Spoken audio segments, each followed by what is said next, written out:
Morning to you all children. My name is Madhuri and today we'll be discussing a topic in our English grammar. Before we get into the details of the topic, let me share my screen with you all. Here we go kids. Hope you all can see my screen.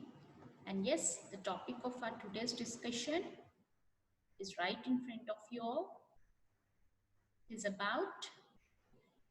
about pronouns. Children, I'm pretty much aware of the fact that you all know what a noun is, right? Yes, so a noun is a naming word. Then what is a pronoun?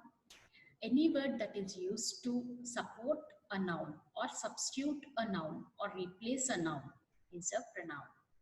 Okay, kids. So when we can use a noun only, what is the purpose of using a pronoun? Yes, this is the question that comes onto your mind. Okay, so let me start it like this. So let me take a couple of statements here. Like Barbara likes to have a cup of coffee. Barbara likes to drink it before having dinner. So in these two statements, I kept on repeating the word or the name of the kid, Barbara, again and again, right? For two statements, it's fine. If I go on adding 100 more statements like this, it will be very difficult to go on repeating the same name again and again when we are clearly aware that we are talking about that specific girl, Barbara, only. So in situations like that, to avoid unnecessary usage of nouns like Barbara, or to make the flow simple and understandable and readable, we use a pronoun in the place of this noun. So I can change these previous statements using a pronoun like this. Barbara likes to have a cup of coffee every day. She likes to have it before her dinner. So instead of using Barbara one more time, I used she for the next time, and this she is a pronoun. Okay kids, so this is the purpose why we use a pronoun instead of a noun. So the various kinds of pronouns, we have singular and plural pronouns. Singular, again, as you know, when we refer to a single person or an object, we use a singular pronoun. Like how you can see here, I, him, her, me, all these are singular pronouns. So what is a plural pronoun? Any pronoun that we use to refer to a group of people is a plural pronoun. So what are the plural pronouns you can see here? Yes, them, we, they, all of these are plural pronouns. So moving ahead, what are the types of pronouns? We have subjective and objective pronouns. What is a subjective pronoun?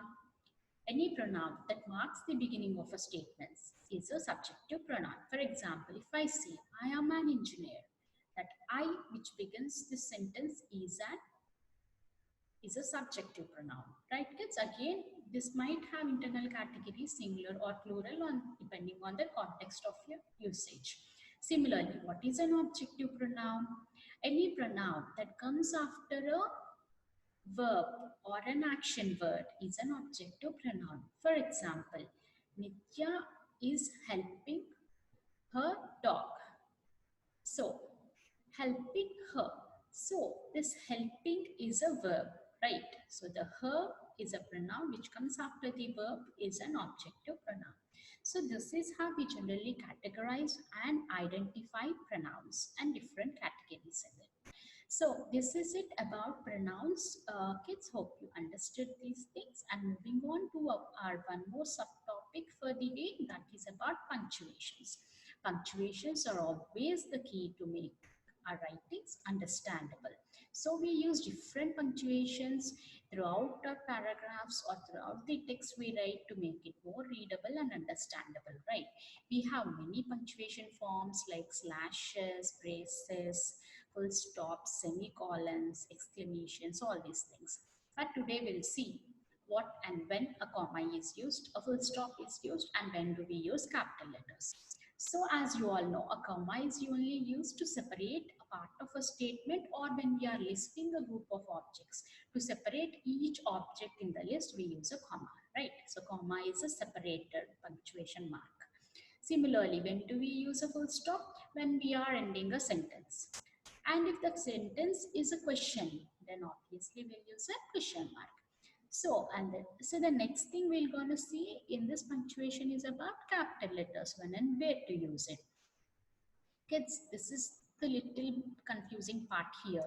So, when do we use capital letters? When we are starting a statement with pronouns, or when we are beginning a sentence, the first word, the letter in the first word is always a capital letter.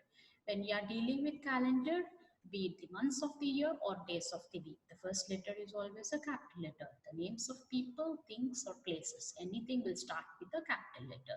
This is when and where we use capitalization. Kids, keep all these in your mind because they come handy when you're trying to write a story of your own.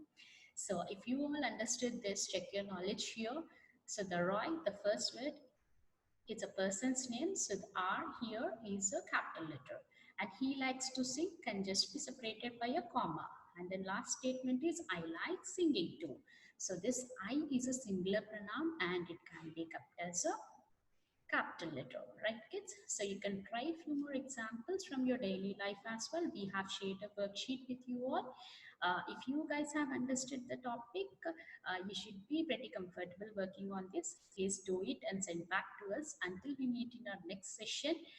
Be safe, kids. Have fun, but do not forget to work. See you all. Bye.